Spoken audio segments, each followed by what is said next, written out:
This is bad for the Tories, but how bad is it? Very bad. I mean, it's been my sort of starting point over the last year.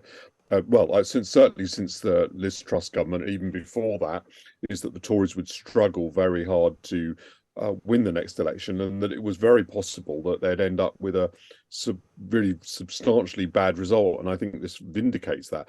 What I'd be worried about actually is in all the talk about have Labour performed as well as they should do, is that the Liberal Democrats have performed very well, which rather suggests basically that people are voting against the Conservatives wherever they can. So there's been this discussion, is there enough enthusiasm for Keir Starmer to elect him?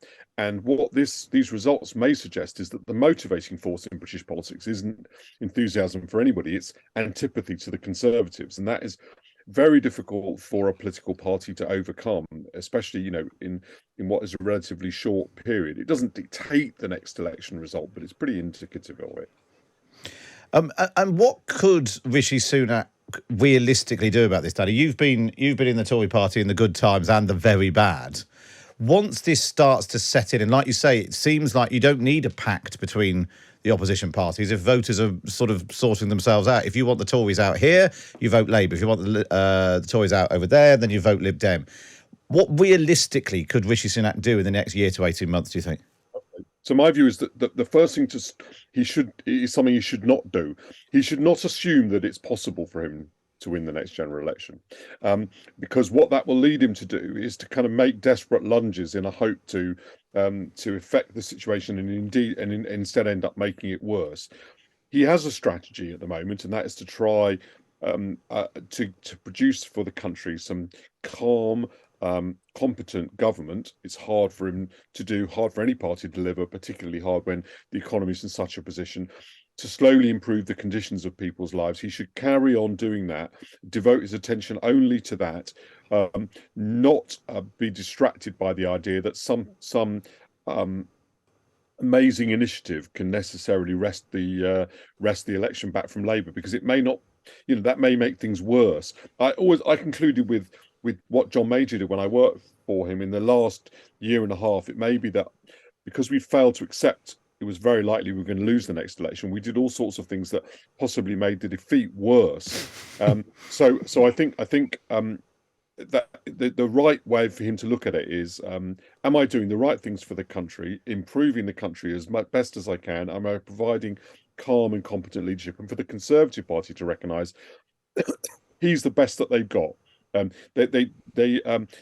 Conservative Party got itself into this situation partly because it's been in power a long time, but partly because, in quick succession, it provided disgraceful examples of leadership that ended up plunging the country into a crisis, and people had to pay real penalties for that happening.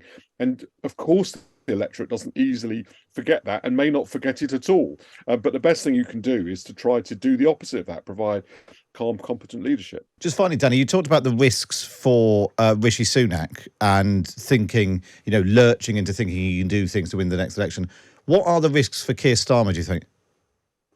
I think mainly this is just very good for him, and he has to plough on. It does probably indicate there isn't vast enthusiasm for him, which is something we've known before. But the key thing I've always said is I don't actually accept this narrative. Keir Starmer needs to define himself more. He needs to be bolder with the things that he says. He needs to create enthusiasm.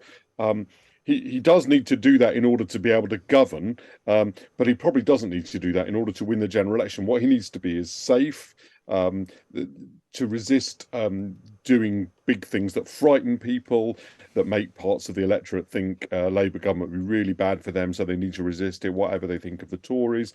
Those are the sort of things, and it looks to me like that's not an error he's making at the moment. So, I think that he can look at these results with satisfaction that he's made a lot of progress, and I think it would to think there's a message in it for him. I'm not sure there really is. I think the message is, keep on plugging away at what you're doing and don't be distracted by too many people telling you it's not enough and you need to do something more splashy.